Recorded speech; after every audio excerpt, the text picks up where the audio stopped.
हरिः ॐ स्वस्ति श्री गणेशाय नमः। ॐ नमो भगवते वासुदेवाय। ॐ श्री देव्यै नमः। भूतानि दुर्गा भुवनानि दुर्गा स्त्रियो नरसापि पशुंश दुर्गा यद्यद्धीदृश्यं खलु सैव दुर्गा दुर्गा स्वरूपा दपरं न किञ्चित्। नारायणं नमस्कृत्य नरं चैव नरोत्तमं देवीं सरस्वतीं व्यासं ततो जयमुदीरयेत्। जगजननी दुर्गा माता को जय होस्। प्यारा भक्त भागवतहरू, यतिखेर हजुरहरू श्रीमद्देवी भागवत महापुराण कथा श्रवण गर्दै हुनुहुन्छ। म टिका पौडेल हजुरहरू समक्ष सदा जस्तै उपस्थित भइसकेको छु। तपाईँ हामी आजको नयाँ भाग 56 मा उपस्थित भएका छौँ। प्यारा भक्त भागवतहरू, यहाँ देवताहरू र दैत्यहरूको युद्धको बीचमा शुक्राचार्य गुरुले सम्झाउँदै हुनुहुन्छ कि म भगवान शङ्करको पासमा जान्छु, उहाँको छेउमा जान्छु र उहाँले प्रकट भएर मलाई आशीर्वाद दिनुहुनेछ। म तपस्या गर्नेछु, तपस्याको माध्यमद्वारा उहाँको म निकट बन्नेछु अनि जसबाट मलाई मन्त्र प्राप्ति हुन्छ। त्यो मन्त्र प्राप्ति भइसकेपछि हे दैत्य सेनाहरू, हे दैत्यहरू, अनि त्यस पछाडि तिमीहरूले युद्ध गर्नु नत्र हुँदैन भनेर यसरी शुक्राचार्य गुरुले सम्झाउँदा दैत्यहरूले भने होइन होइन, यसरी पर्खेर त साध्य हुँदैन, यो त ढिला हुन्छ, धेरै ढिला हुन्छ। त्यसैले यसरी पर्खेर साध्य हुने छैन। अब यहाँ शुक्राचार्यले भन्नुभयो मन्त्रको बलको आश्रय लिएर मात्र देवताहरूसँग युद्ध गर्न सकिन्छ, नभए युद्ध गर्न सकिँदैन। अब मन्त्रको बल चाहिन्छ, शक्ति चाहिन्छ। त्यसैले म महादेवको कैलाशबाट नफर्कुन्जेल आफ्नो घरमा गएर बस। हे दानवहरू, भगवान शिवबाट म मन्त्र प्राप्त गरेर अवश्य पनि आउनेछु भनेर यसरी शुक्राचार्य गुरुले भन्दै हुनुहुन्छ। यता वेदव्यासजीले जन्मेजयलाई यो कथा श्रवण गराउँदै हुनुहुन्छ। प्यारा भक्त भागवतहरू भन्नुहुन्छ, इत्युक्त्वाथ भृगुस्तेभ्यो जगाम कृतनिश्चयः महादेवं महाराज मन्त्रार्थं मुनिसत्तमः।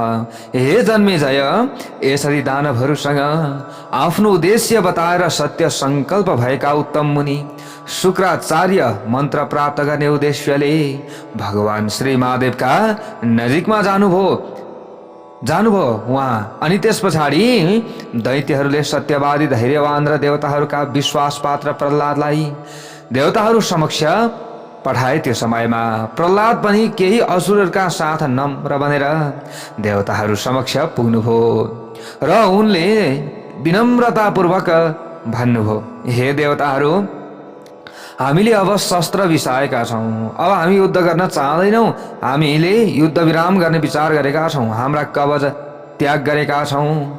अब त हामी रुखको बोक्रा धारण गरेर तपस्या गर्नेछौँ, हामीसँग युद्ध गर्ने अब प्रयत्न नगर्नु। प्रहलादको कुरा सुनेर देवताहरूले पत्याएर ती सबै देवताहरू निश्चिन्त भएर खुसी हुँदै त्यहाँबाट अब फर्कँदा भए। जय बोलौँ भगवती दुर्गाको जय होस्। जब दैत्यहरूले शस्त्र त्याग गरे प्यारा भक्त भागवतहरू, तब देवता पनि युद्ध भूमिबाट फर्किएर गए। यस्ता प्रकारले निश्चिन्त भएर उनीहरू आफ्ना घरमा गए र भोग विलासमा समर्पित हुन लागे।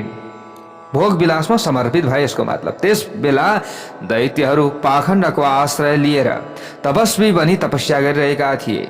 शुक्राचार्य जबसम्म महादेवबाट मन्त्र विद्या प्राप्त गरेर फर्किँदैनन् तबसम्म कश्यप ऋषिको आश्रममा बस्दछौँ भन्ने निश्चय गरी त्यहीँ बस्न लागे।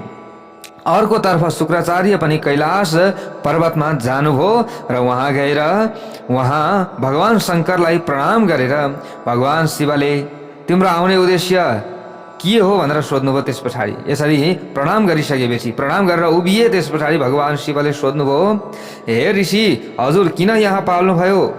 यसरी सोधिसकेपछि शुक्राचार्यले अगाडि गएर भन्नुहुन्छ, प्यारो भक्त भागवतहरू, हे महादेव, म देवताहरूको हार र असुरहरूको विजयका लागि त्यस्तो सिद्ध मन्त्र हजुरबाट प्राप्त गर्न चाहन्छु जुन मन्त्र बृहस्पतिसँग पनि छैन र जुन मन्त्र बृहस्पतिसँग पनि नभएको होस्। पराजयाय देवानाम असुराणाम जयाय च, असुरहरूको जयका लागि म यो मन्त्र हजुरबाट सुन्न चाहन्छु, हजुरले मलाई भनिदिनु पर्यो। तश्रुत्वा वचनं तस्य सर्वज्ञः शङ्करः शिवः चिन्तयामास मनसा किं कर्तव्यमतः परम। शुक्राचार्यको यो कुरा सुनेर संसारका सबै रहस्य जान्ने र सबै प्राणीहरूको कल्याण गर्ने भगवान् शिवले मनमा विचार गर्नुभयो कि मैले अब के गर्ने हो, अब मैले के गर्ने होला त, किनकि दैत्य गुरु शुक्राचार्य देवताहरूमाथि रिस गरेर दैत्यहरूको विजयका लागि मन्त्र प्राप्त गर्न यहाँ आउनुभएको छ। तर मैले त देवताहरूको रक्षा गर्नुपर्दछ। अब देवताहरूको रक्षा गरौँ कि दैत्यलाई सहयोग गर्ने यी शुक्राचार्यलाई मैले मन्त्र दिउँ? मनमा नै यस्तो विचार गरेर भगवान् शिवले शुक्राचार्यलाई कठोर र सामान्य मान्छेले गर्नै नसक्ने व्रत गर्न पठाउनु भयो। ल हेर्नुहोस् है, किनभने अब नदिउँ भने पनि भएन, भक्त हुन दिनु पर्यो। अब देवताहरूको पनि नाश हुनु भएन, उनीहरूको पनि रक्षा गर्नु पर्यो। अब उहाँले विचार गर्नुभयो कि कसैले पनि गर्न नसक्ने यो एउटा व्रत रहेको छ, यसको बारेमा म यिनलाई बताउँछु, अब जे गरून्, भगवान्लाई लाग्दैछ यिनले गर्न सक्दैनन् भन्ने। त भगवान्ले भन्नुभयो त्यस पछाडि, शुक्राचार्य तपाईँले 1000 वर्षसम्म टाउको झुकाएर भुसमा लागेको आगाको धुवाँ पिउँदै तपस्या गर्नुपर्दछ, सक्छौ? यसरी तपस्या गर्नुपर्दछ। त्यसो गर्यो भने तिम्रो कल्याण हुनेछ र उत्तम मन्त्र विद्या पनि प्राप्त गर्नेछौ। शिवजीले यस्तो आज्ञा गर्नु भएपछि शुक्राचार्यले शिवजीलाई प्रणाम गर्दै भने, हुन्छ प्रभु, हुन्छ, जे गर्न तयार छु म, तर मलाई मन्त्र चाहियो। धेरै राम्रो भयो प्रभु, हे महादेव, हजुरले जुन आदेश मलाई दिनुभएको छ त्यो अनुसार मैले त्यो कठोर व्रतको पालना अवश्य पनि गर्नेछु, यसरी भन्नुभयो। त वेदव्यासजीले अगाडि गएर भन्नुहुन्छ, इत्युक्त्वा शङ्करं काव्य सकार व्रतमुत्तमं धूमपानरतः शान्तो मन्त्रार्थं कृतनिश्चयः। शिवजीले यसरी आज्ञा दिएपछि मन्त्र प्राप्त गर्नका लागि कठोर सङ्कल्प लिएका शुक्राचार्यले शान्त मुद्रामा शिर झुकाएर धुवाँको सेवन गर्दै व्रत गर्न लाग्नुभयो।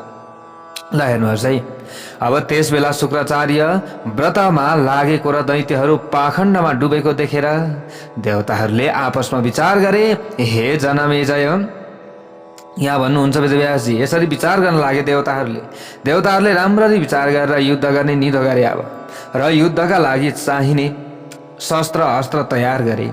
शस्त्र अस्त्र तयार गरेपछि ती देवताहरू युद्धको मैदानमा गए, जहाँ ती ठुला ठुला दानव वीरहरू तपस्या गरिरहेका थिए। दैत्यहरूले शस्त्र अस्त्र भिरेर आफूतर्फ आइरहेका देवताहरूलाई देखे प्यारा भक्त भागवतहरू परैबाट। यसरी देखिसकेपछि आफूलाई चारैतर्फबाट कवचधारी शस्त्रास्त्रद्वारा सुसज्जित देवताहरूद्वारा घेरिएको जानेर ती साह्रै डराए दैत्यहरू र तिनीहरू तुरुन्तै उभिए। युद्धका लागि तयार भएका र आफ्नो बीचमा घमण्ड गर्ने देवताहरूसँग अब अत्यन्त सार गर्भित वचन भन्न लागे। ल हेर्नुहोस् है प्यारा भक्त भागवतहरू, अब आफ्नो तयारी छैन, शत्रुहरू तयारी भएर आए। भने दैत्यहरूले, हे देवताहरू, हामीले शस्त्र अस्त्र भुइँमा राखेका छौँ, यो समयमा हामी डराएका छौँ। हाम्रा आचार्य यस बेला कठोर व्रतमा लाग्नु भएको छ, हाम्रा गुरु अर्कै काममा लाग्नु भएको छ, त्यसै कारणले गर्दा हामीले यो काम गर्न सक्दैनौँ। जसलाई गुरु हामीले मानेका छौँ नि, त गुरुको आदेश सर्वोपरि हुन्छ, गुरुले हुन्छ भने हुन्छ, हुँदैन भने हुँदैन। तर गुरु नै यतिखेर हाम्रो साथमा हुनुहुन्न भनिसकेपछि भोलिका दिनमा हाम्रो हार निश्चय पनि हुन्छ।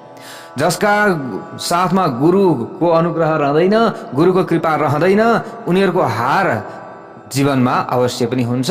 उनीहरूले अलिअलि मात्रै दुःख पाउने थिए जीवनमा भने कडाभन्दा कडा दुःख पाउन सक्दछन्। भनेको गुरुको कृपाद्वारा ती दुःखहरू पनि बिस्तार बिस्तार क्रमिक रूपमा हटेर जान्छ, किनभने सही सल्लाह दिनुहुन्छ, सही समयमा सही कार्यहरू गराएर अगाडि बढाउनुहुन्छ अनि गुरुले हरेक ठाउँबाट बचाउनुहुन्छ। त दैत्यहरूले मा पनि यो बुद्धि चाहिँ थियो फेरि। ल हेर्नुहोस् है प्यारोक्त भागवतहरू, त्यसैले त यी दैत्यहरूले गुरुको महत्त्व सम्झेका छन्। गुरु बेगर त हामीले देवताहरूसँग जित्नै सक्दैनौँ, देवताहरूको अगाडि टिक्नै सक्दैनौँ।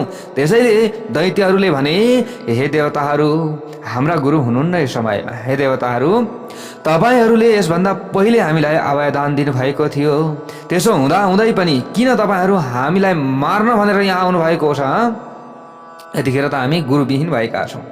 हे देवताहरू, तपाईँहरूको सत्य कहाँ गयो र वेदले बताइएको धर्म कहाँ गयो? जसले शस्त्र भुइँमा राखेका हुन्छन्, डराएका हुन्छन् र शरणमा आएका हुन्छन्, तिनीहरूलाई मार्न हुँदैन भन्ने धर्म कहाँ गयो?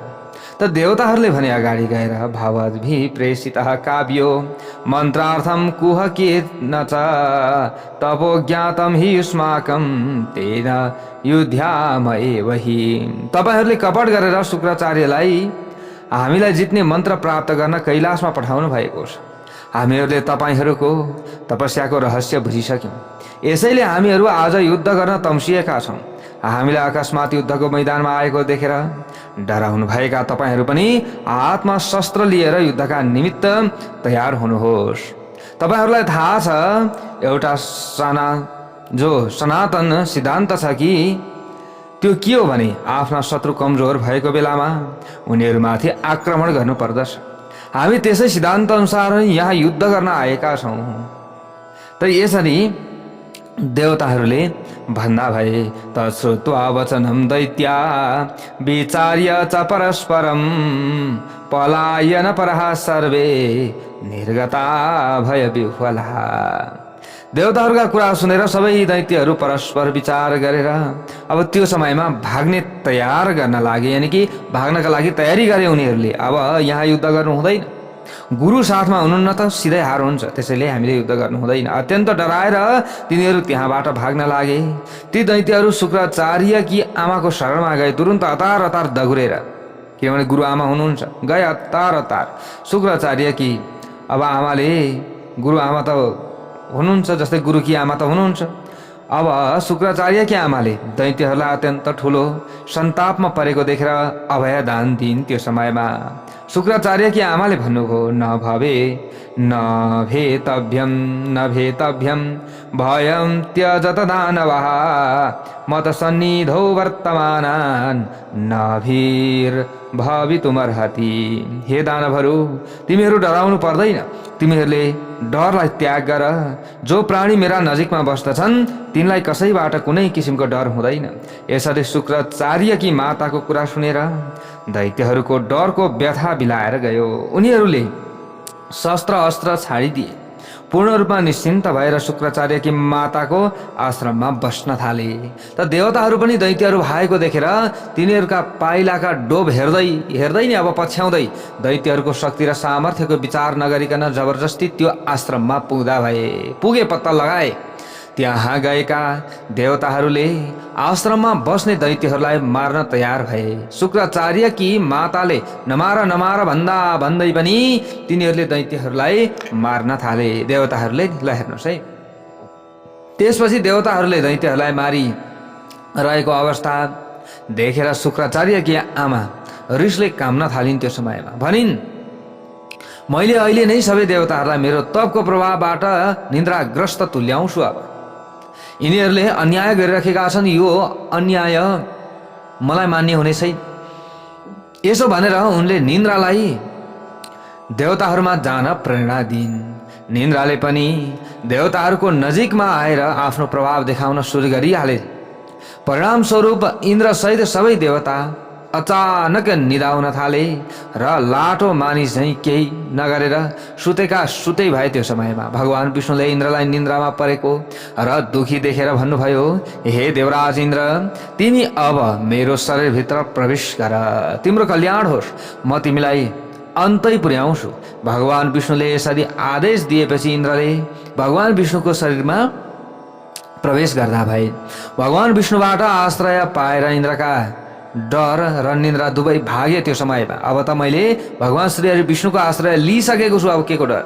भगवान विष्णुद्वारा रक्षा गरिएका इन्द्रलाई कुनै पनि चिन्ता र व्यथा नभएको देखेर शुक्राचार्यकी माता अत्यन्त रिसाइन् र भन्न लागिन्, हे इन्द्र, सबै देवताहरूले हेर्दा हेर्दै मैले आफ्नो तपोबलबाट विष्णु सहित तिमीलाई आफ्नो भोजन बनाउने छु। अब मेरो तपोबल यस्तो रहेको छ, त्यसैले ढुक्क भएर नबसे हुन्छ।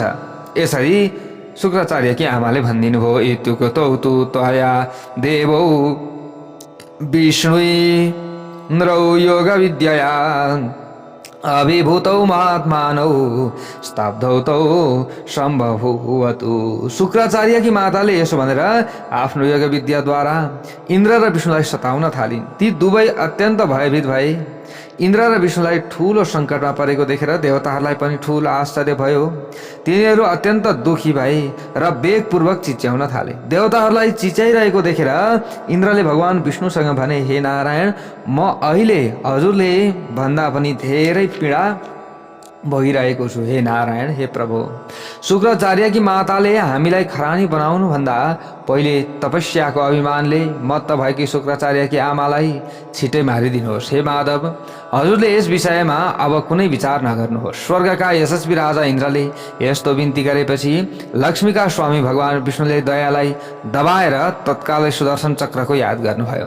भगवान विष्णुको वशमा रहने त्यो चक्र भगवानले सम्झना गर्न साथ उहाँको नजिकमा तुरुन्त आयो।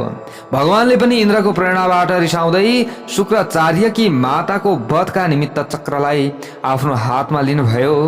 प्यारा भक्त भागवतहरू, अनि यस्ता प्रकारले हातमा लिइसकेपछि भगवान नारायणले ठुलो बेगसँग प्रहार गरेर शुक्राचार्यकी आमाको टाउको काटिदिनु भयो। उनी मरिन् भन्ने कुरा थाहा पाएर इन्द्र अत्यन्त खुसी भए। प्यारा भक्त भागवतहरू, सबै देवताले सन्तोषको अनुभव गरी भगवान विष्णुको जय जयकार गर्न लागे।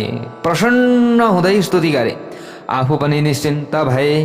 अनि एउटी नारीको वध गरेका कारण भृगु मुनिको भीषण श्राप पर्नेछ भन्ने शङ्काका कारण भगवान विष्णु र इन्द्र दुवै त्यस बेला अत्यन्त दुखी हुनुभयो। प्यारा भक्त भागवतहरूलाई हेर्नुहोस् है, स्त्रीलाई हेपेका कारणले गर्दा अब भृगु मुनिले यो सहनुहुन्न, श्राप दिनुहुनेछ।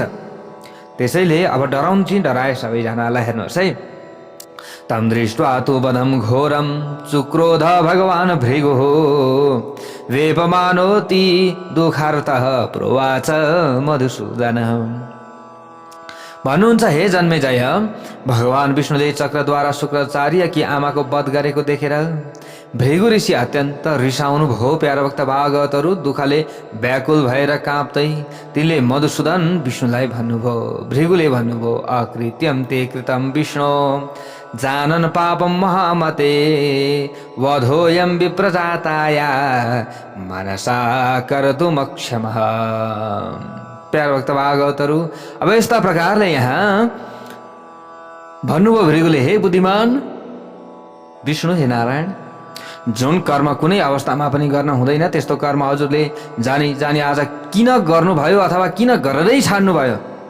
ब्रह्मा जो ब्राह्मण स्त्रीको हत्याको विषयमा नरकबाट कल्पना मात्र गर्दा पनि पाप लाग्दछ के यदि यसको विषयमा व्यक्ति नरकमा जान्छ, नरकबाट होस् अथवा धरतीबाट होस्, जहाँबाट भए पनि आफूले मनबाट कल्पना गर्दछ भने त्यसलाई तुरन्त पाप लाग्दछ कि मारेको छैन, चलाएको छैन, तर पनि स्त्री मैले मारे भनेर उसले सम्झिन्छ मात्रै भने पनि उसलाई धेरै ठुलो पाप लाग्दछ।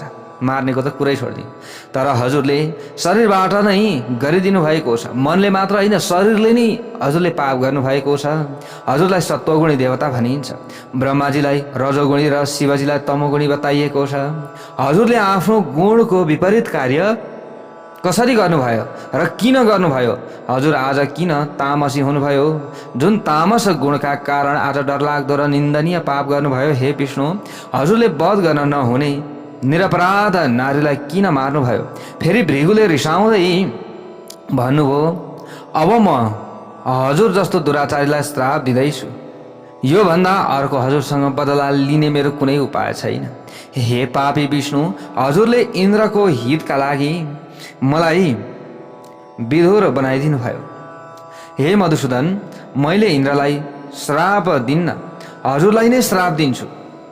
कालो सर्प झैँ भित्रै अरूलाई सखाप बनाउन चाहने हजुरले जहिले पनि छल गर्नुहुन्छ र अरूको अपकार गर्नुहुन्छ। कहिले पनि उपकार गर्नु भएन तपाईँले, जहिले अरूको अहित, जहिले अरूको अपकार गर्ने मात्र काम गर्नुहुन्छ। यो राम्रो होइन कहिले पनि हे विष्णु।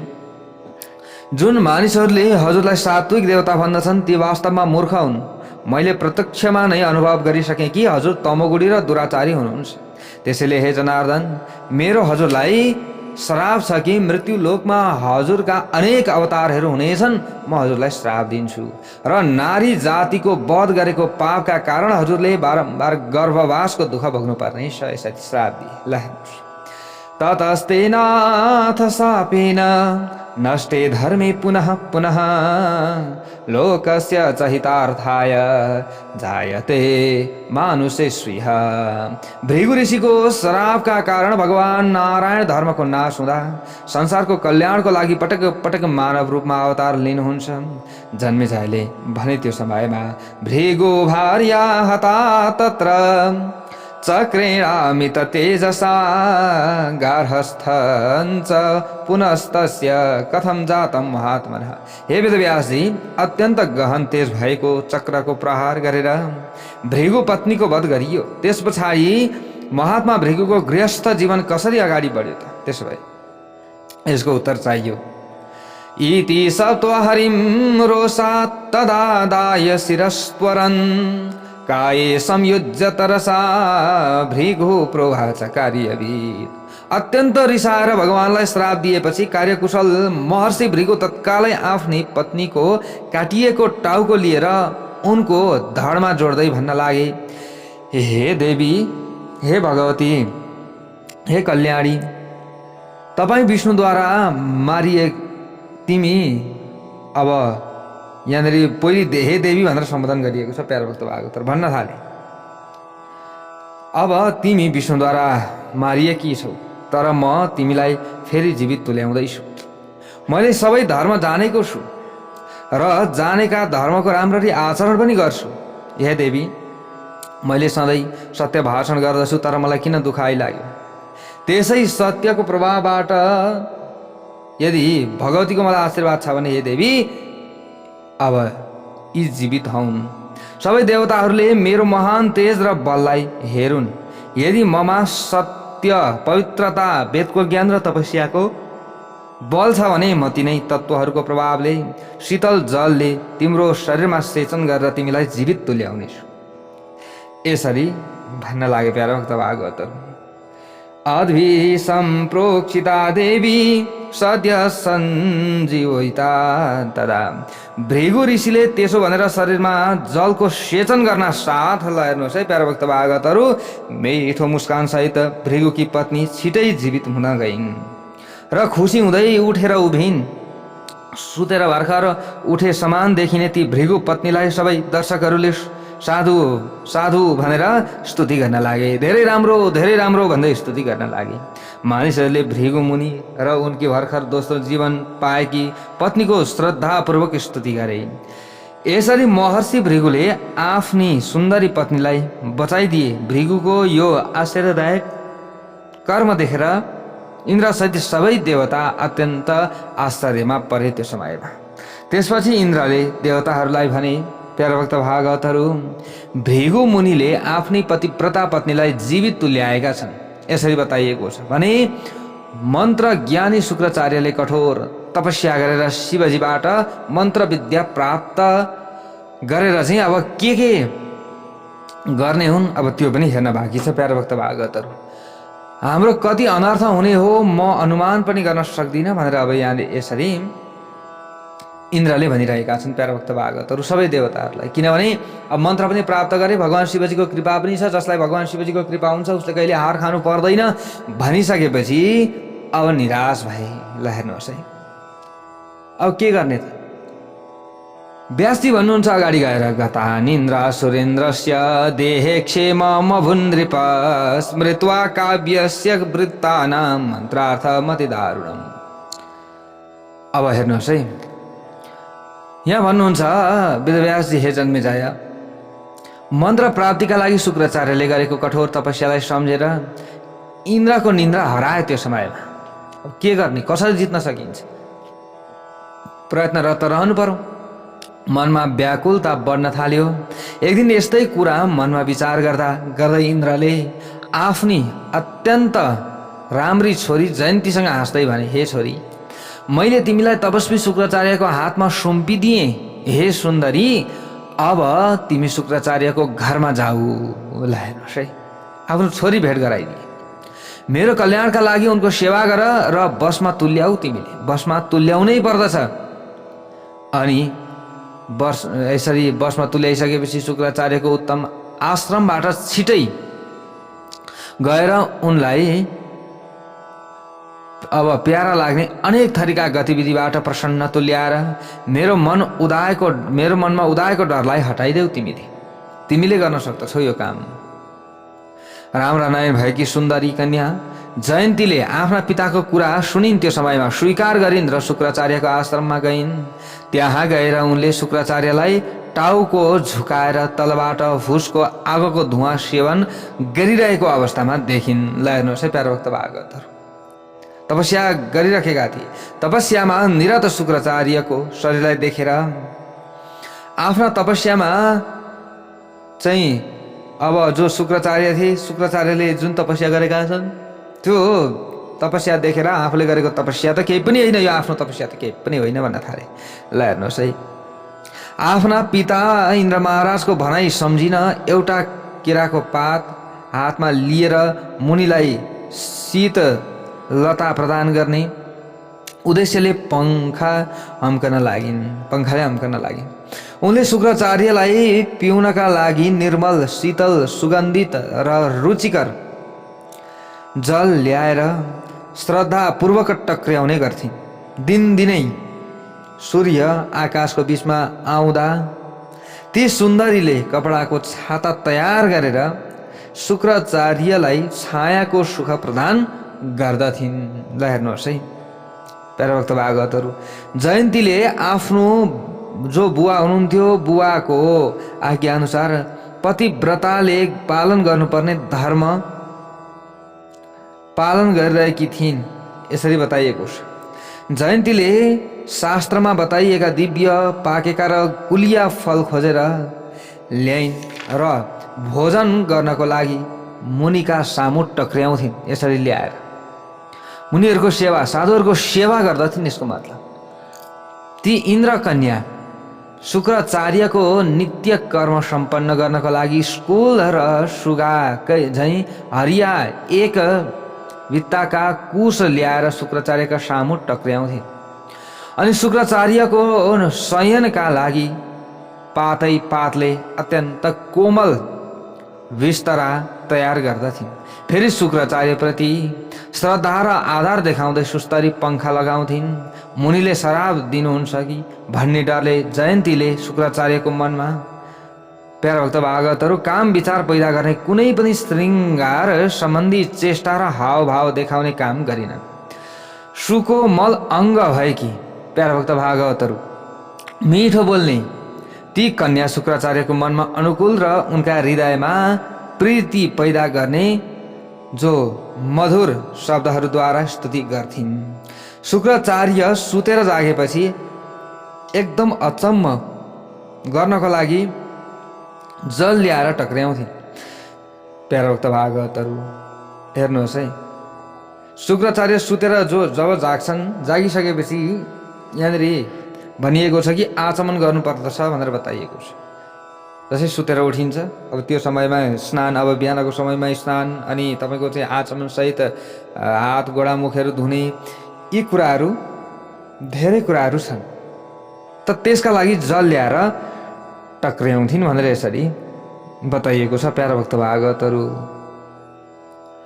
अब यस्तै प्रकारले यसरी सधैँ शुक्राचार्यको मनको अनुकूल कार्य गर्दै आदर्श व्यवहार गरिरहेकी थिइन्। यसरी बताइएको छ, चिन्ताले व्याकुल भएका इन्द्र पनि इन्द्रिय विजयी शुक्राचार्यको कस्तो व्यवहार छ भन्ने कुरा जान्नका लागि आफ्ना सेवकहरू पठाइरहन्थे। फेरि ल हेर्नुहोस् है, कस्तो व्यवहार गर्दैछन् त यिनले, शत्रुहरूको स्थिति कस्तो छ त, यो बुझ्नका लागि पठाइरहन्थे।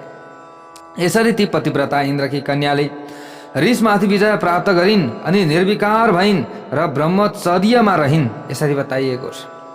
यस्तो उत्तम गुण सङ्घालेकी ती जयन्तीले धेरै धेरै वर्षसम्म शुक्राचार्यको सेवा पनि गरिन्।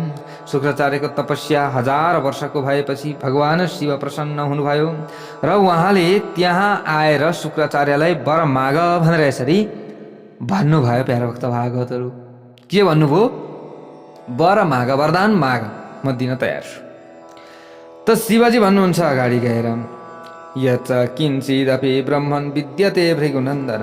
हे भृगुनन्दन शुक्राचार्य, जगतमा जे देखिन्छ, जे कुरा छ, त्यो सबैलाई कसैले पनि वाणीद्वारा पुरापुर वर्णन गर्न सक्दैन। अब तिमी संसारमा जे जति महत्त्वपूर्ण विषयहरू छन् ती सबै विषयका स्वामी हुनेछौ, चिन्ता नगर। यसमा कुनै पनि सन्देह छैन, तिमीलाई कुनै पनि प्राणीले मार्न सक्ने छैन। तिमी प्रजाहरूका स्वामी, उत्तम ब्राह्मणका रूपमा संसारमा प्रतिष्ठित हुनेछौ। किन चिन्ता गर, प्रतिष्ठित यसरी हुनेछौ भनेर यसरी भनिदिनु। प्यारो भक्त भागवतहरू, एवं दत्वा वरान् शम्भुस्तत्रैवान्तरधीयत।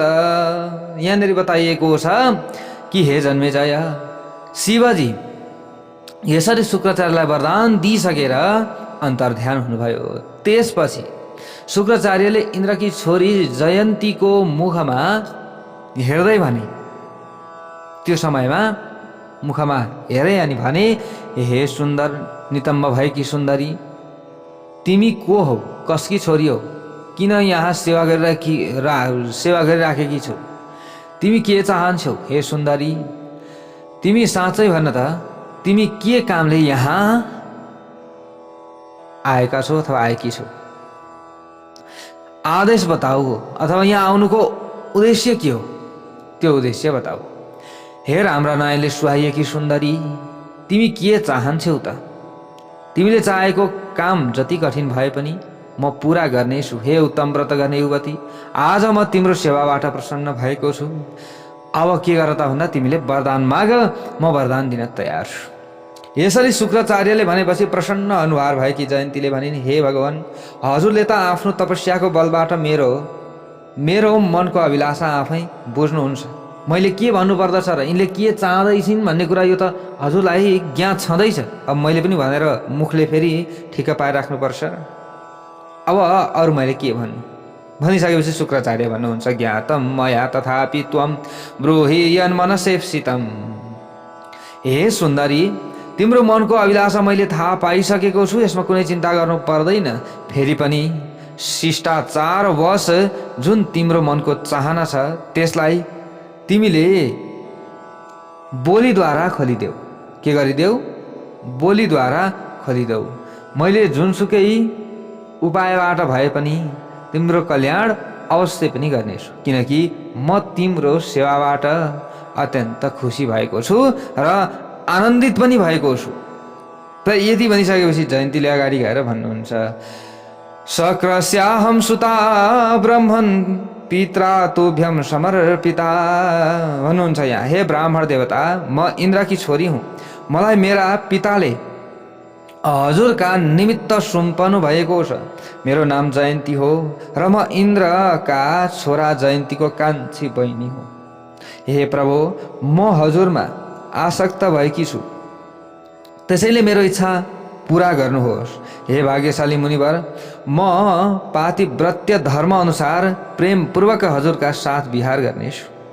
हे सुन्दर नितम्ब भएकी सुन्दरी, तिमी कुनै प्राणीबाट पनि नदेखिने गरी 10 वर्षसम्म इच्छा अनुसार मसँग विहार गर्नेछौ भनेर यसरी शुक्राचार्यले भनिदिनु भयो। चिन्ता गर्नु पर्दैन, तिमीलाई कसैले पनि देख्नेवाला छैन, म छु नि। त्यसैले अब तिमीले चिन्ता नगर। एव मुक्त्वा गृहं गत्वा जयन्त्या पाणिमुद्वहन् तया सह वसदेव्या 10 वर्षाणि भार्गव। यसरी शुक्राचार्यले जयन्तीलाई वरदान दिएपछि घर लगेर उनका साथ विवाह गरिदिए। त्यस पछाडि मायाद्वारा ढाकिएर सबै प्राणीहरूबाट नदेखिने गरी रहँदै शक्ति सम्पन्न र ऐश्वर्य सम्पन्न मुनि शुक्राचार्यले जयन्तीका साथ 10 वर्षसम्म विहार गर्दा भए। गुरु शुक्राचार्यलाई आफ्नो उद्देश्यमा सफल भई मन्त्र विद्या प्राप्त गरेर घर फर्के भन्ने कुरा थाहा पाएपछि अब त्यस पछाडि घर फर्के नि त होइन, आफ्नो कार्य सकिसकेपछि त शुक्राचार्य। दैत्यहरू अत्यन्त खुसी भए त्यो समयमा। अब उनको घरमा गए, सबैजना शुक्राचार्यको घरमा गए। तर शुक्राचार्य मायाले ढाकिएर जयन्तीसँग भोगविलासमा रहेका कारण दैत्यहरूले दर्शन गर्न पाएनन् त्यो समयमा, यसरी बताइएको छ। त्यसपछि दैत्यहरूको मन उदास भयो, उनीहरूका सबै उद्योग व्यर्थ भए। ती निकै चिन्तित र दुखी हुँदै शुक्राचार्यको खोजी गर्न लागे। अन्त्यमा मायाद्वारा ढाकिएका मुनिलाई नदेखेर चिन्तामा परेका र डराएका दैत्यहरू जसरी आएका थिए त्यसरी नै आफ्नो घरतर्फ फर्किए। अब त्यसपछि शुक्राचार्यले जयन्तीका साथ विवाह गरिरहेको जानेर इन्द्रले आफ्ना गुरु बृहस्पतिसँग निवेदन गरे, हे गुरुदेव, यो परिस्थितिमा हाम्रो रणनीति कस्तो हुनुपर्दछ त्यो बताउनुहोस्। हे गुरुदेव, हजुर दानवहरूको नजिकमा जानुहोस्। अब हजुर दानवहरूको नजिकमा जानै पर्दछ भनेर यसरी इन्द्रले भनेसम्मका यी कुराहरू आज हामीले श्रवण गऱ्यौँ। अब यहाँबाट उताको भाग भोलि हामीले पुरा यो भागमा कथा श्रवण गर्नेछौँ। जय बोलौँ भगवती उमाको जय।